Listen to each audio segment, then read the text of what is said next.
తెలుగు రాష్ట్రాల్లో మోంతా తుపాను ప్రభావం ఇంకా పూర్తిగా తగ్గక ముందే మరో అల్పపీడన ప్రమాదం ముంచుకొస్తోంది.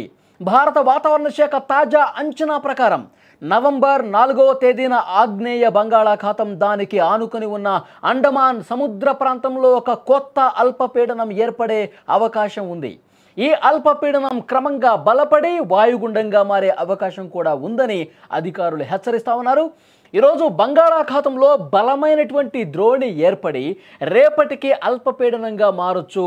ఇది తూర్పు బంగాళాఖాతం థాయిలాండ్ సమీపంలో ఏర్పడే అవకాశం ఉందని చెప్పి ఒక అంచనా వేసింది భారత వాతావరణ శాఖ. అంటే ఇప్పుడు తుఫాను ప్రభావం ఇంకా ఇప్పుడిప్పుడే తేరుకుంటున్నటువంటి పరిస్థితి ఉంది.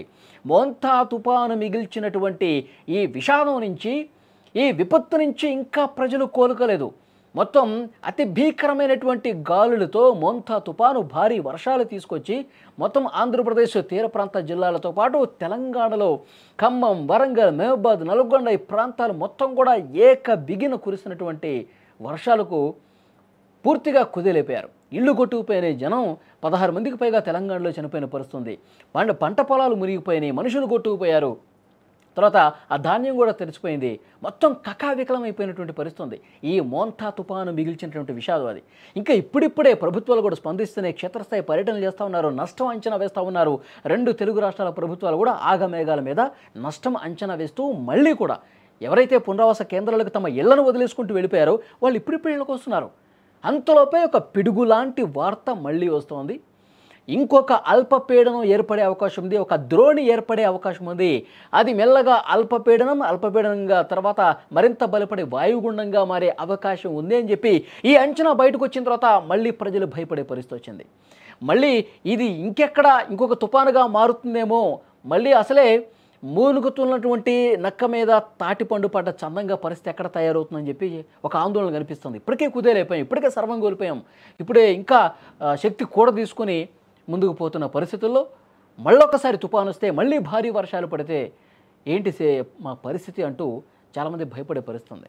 నిజంగా వాతావరణ వ్యవస్థ సమాచారం ఇచ్చిన దాని ప్రకారం పశ్చిమ వైపు కదులుతూ దిశ మార్చుకోకుండా ఆ అల్పపీడన ద్రోణి అలాగే ముందుకొస్తే కనుక ఆంధ్రప్రదేశ్లోని తీర ప్రాంతానికి, ముఖ్యంగా గుంటూరు జిల్లాను చేరుకుంటుందని వాతావరణ శాఖ అధికారులు ఒక భవిష్యత్ అంచనా వేశారు. ఒకవేళ అది దిశ అట్లా మార్చుకోకుండా అలాగే వస్తే ఏపీ, తెలంగాణలో మళ్ళీ భారీ వర్షాలు పడతాయి. అది దిశ మార్చుకొని వేరే అటు దేశాల వైపు వెళ్ళిపోతే ఇబ్బంది లేదు. కానీ ఇటువైపే దూసుకుంటూ వస్తే, ఆంధ్రప్రదేశ్ ఈ తీర ప్రాంతం వైపు ఇట్లాగే దూసుకొని వస్తే మొన్నటి మిగిల్చినటువంటి విషాదం మళ్ళీ వచ్చే అవకాశం ఉందని చెప్పి అందరూ భయపడుతూ ఉన్నారు. ఉత్తరాంధ్ర జిల్లాలో, దక్షిణ కోస్తా, తెలంగాణ జిల్లాల్లో కూడా భారీ వర్షాలు కురిసే అవకాశం ఉంది. ఇది ఇటువైపే వస్తే మోంతా తుఫానుతో అనేక ప్రాంతాలు జలమైపోయాయండి.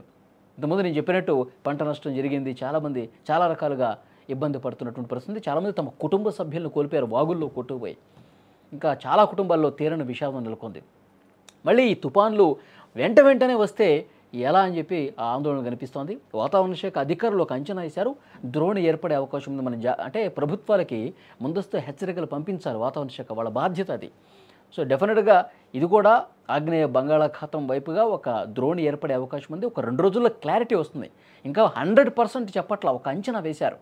2-3 రోజుల్లో క్లారిటీ వస్తుంది. అల్పపీడన ద్రోణి ఎంత బలంగా ఏర్పడుతుంది, అది వాయుగుండంగా ఏ విధంగా మారే అవకాశం ఉంది, అసలు తుఫానుగా మారుతుందా, అంత బలంగా తయారవుతుందా లేదన్నది కూడా అతి త్వరలోనే తెలిసే అవకాశం ఉంది. కానీ మళ్ళొక ద్రోణి ఏర్పడుతుందని ఒక వాతావరణ శాఖ చేసినటువంటి అంచనాతో మళ్ళీ ఒక భయం పట్టుకున్న పరిస్థితుంది.